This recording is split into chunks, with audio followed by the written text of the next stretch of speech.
Hello everybody, let me move the camera around to try to get the best lighting and angle. Alright, let's talk about a recent development. I teach over here at Zen's Gym, Zinny's Gym. It's called Zen's and also is referred to as Zinny Reynolds. 3-time world champion, generous man. And I assist already 3 days a week. I'm usually there Tuesdays and Thursdays, and Saturday mornings I help out with the kickboxing and the boxing. Now Zinny, being a generous guy there's a martial artist in this town who was teaching mostly on Sundays and a little bit on Saturday evenings, a type of kung fu, a type of like mantis long fist system. And he's out, like he was already transitioning out of doing most of the active teaching. You know, he has a hernia, some back pain, and just, you know, is physically feeling his age, you know, has some injuries. And his son was doing a lot of the teaching, and apparently his son has moved, either moved on to other things or literally moved out of town, maybe out of state, don't know. So the space is empty, and when Zinny told me that, I said, well, can I get those keys? Can I use that time in that space? He said, sure. Right? So I am trying to set up a class format for Sundays. Here's my initial plan. Now the problem is I'm starting this right here in the beginning of the summer. It's hot as hell. We have no air conditioning. We can open a bay door and we can have 2 fans and sort of air the place out, which is what we do. And there's no advertising, and this time of the year people are on vacation and stuff, so it's going to be a rocky start, and I hope it starts. Sundays, what I want to do is at 1 p.m. start a kung fu class, a kung fu only class that lasts for about an hour and runs relatively rapid paced. We've got students here, young students, young girls and their fathers, sort of a family setup who work out here. And they're interested in movies and possibly being in movies. They like the performance aspects of it. They like the kicks and the jumps. And I said, well, if I start a kung fu class, that will be ideal for you. And then at the termination of that one hour kung fu class, what I want to do is immediately transition into 45 minutes of practical self-defense that is compatible with the kung fu. That it's a blend of all the martial arts I've learned, but heavily leaning towards kung fu, heavily flavored by aspects of Filipino martial arts and some of the classical jiu-jitsu I've done, and anything else that may apply. And the reason I pick 45 minutes is generally on a Sunday people want to be in and out of there, and also the way I practice self-defense, people actually have a tough time going at it for an hour. It can get frustrating. There's a lot of close contact, even in slow motion. And, you know, if I was to describe it, it's like it's a very kung fu-y way of practicing self-defense, but with a street orientation, with scenarios, and it has many aspects that I see in Sansu Kung Fu Sansu, where there is touch. Not necessarily fast, but it can get mentally intensive. It's not the type of self-defense where you're teaching kids to stand up to bullies, and that's low-grade violence usually. That's pushes, shoves, maybe a few punches, but no knives, no mass attacks, no club attacks, no sexual assaults and things like that, right? Generally, that's what kids are dealing with. And of course, verbal and cyberbullying. This is more like what I would teach an adult that wants to be able to protect their kids and themselves from all levels of violence. And my format is, you know, a fee that I'm not going to cite here online.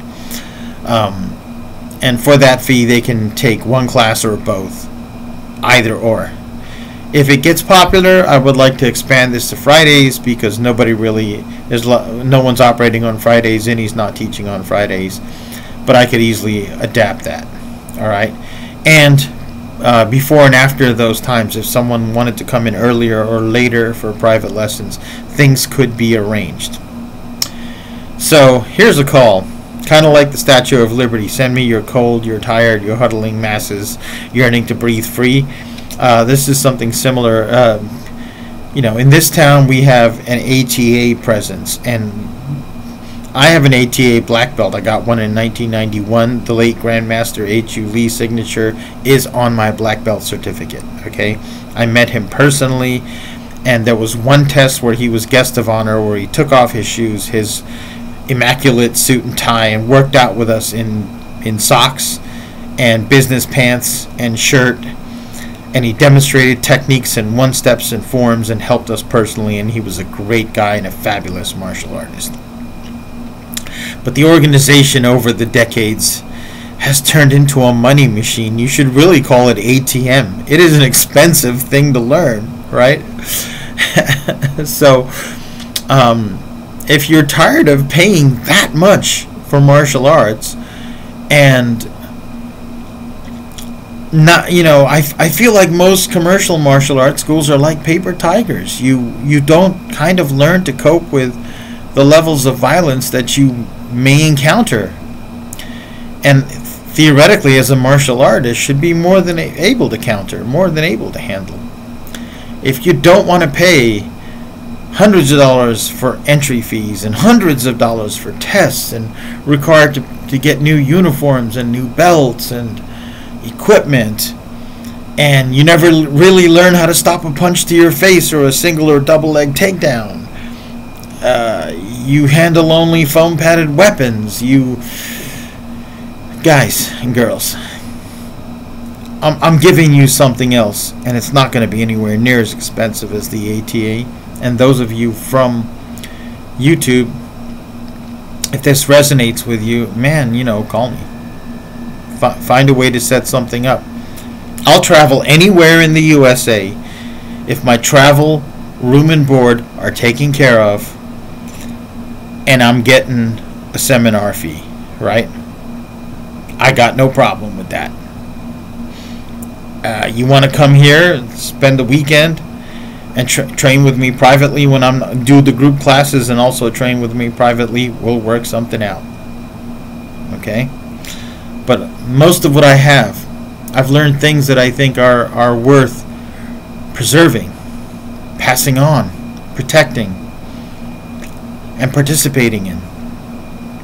I've trained, I think the only person left alive teaching the Golden Eagle karate system, the Goju Dao Te system, right? I'm pretty much the Grand Master of it. Okay? The founder is no longer active. The top active black belt died relatively young. Very young, actually. I mean, I think he had just hit, he was 46, 47, something like that. And he was a fit guy. The Japanese jiu-jitsu style I practice, barely practice, Aikido jiu-jitsu based. Of course, the Wing Chun, the Kali, the southern and northern style Kung Fu. I mean, these are things you don't really get around here locally, and nationally I think in many places they're fading, right? If you want these systems, I'm offering it up.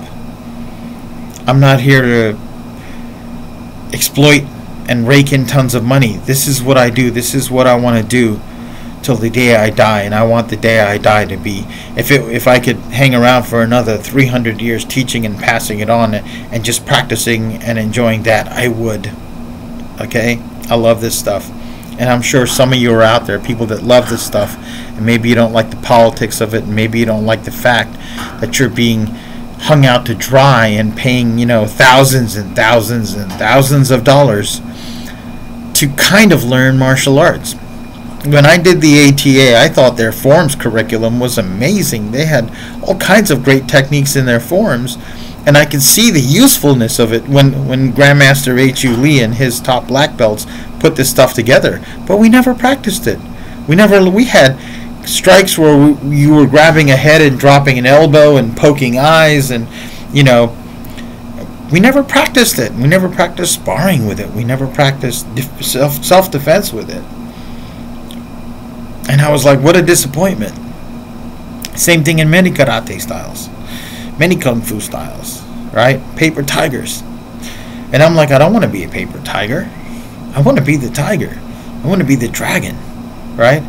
I want to think about what these moves are and put a lab work together with different people and try these techniques out, incorporate them into sparring, make sparring drills, and, you know, have sparring sessions where we don't wear any gear and we're going fast and hard but with control. Maybe, okay, let's try body contact, let's try adding sweeps, let's try taking sweeps away to promote the distance fighting.